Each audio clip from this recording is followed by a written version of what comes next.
بسم اللہ الرحمن الرحیم۔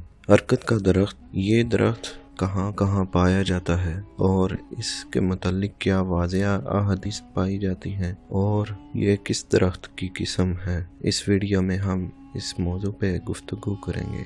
حرکت کا درخت جو لیسیم درخت کی ایک شاخ ہے، جسے انگلش میں باکس تھرون بھی کہا جاتا ہے، یہ درخت پوری دنیا میں تقسیم ہے۔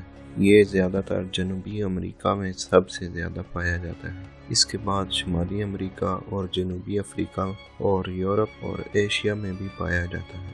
یہ درخت مدینہ میں بھی پایا جاتا تھا، لیکن بعد میں سعودی فرمانرواؤں نے اس کو کاٹنے کا حکم دے دیا۔ اس نسل کے پودوں کو عام انگریزی نامے میں باکس تھرون، ولف ہیری اور صحرائی کانٹا کہا جاتا ہے۔ اسلام میں حرکت کی اصلاح میں بعض احادیث پائی جاتی ہیں، جن میں بتایا جاتا ہے ایک بہت بڑی جنگ مسلمانوں اور یہودیوں کے درمیان ہوگی، جسے المہمات کہا جاتا ہے، جس کے بارے میں احادیث میں پیشن گوئی کی گئی ہے۔ حضرت ابو ہریرہ سے روایت ہے کہ نبی صلی اللہ علیہ وآلہ وسلم نے ارشاد فرمایا، آخری گھڑی اس وقت تک قائم نہیں ہوگی جب تک کہ مسلمان یہودیوں سے جنگ نہ کریں اور مسلمان انہیں قتل کریں گے، یہاں تک کہ یہودی پتھر یا درخت کے پیچھے چھپ جائیں گے اور ایک پتھر یا درخت کہیں گے، اے مسلمان اللہ کے بندے، میرے پیچھے ایک یہودی ہے، آؤ اور اسے مار ڈالو۔ لیکن حرکت کا درخت نہیں بتائے گا،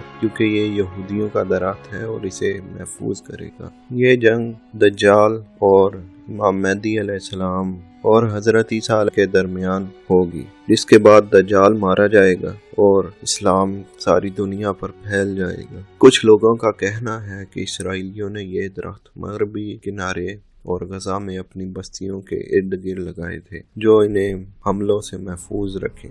ہماری اگر ویڈیو آپ کو پسند آئے تو لائک، شیئر اور سبسکرائب ضرور کریں۔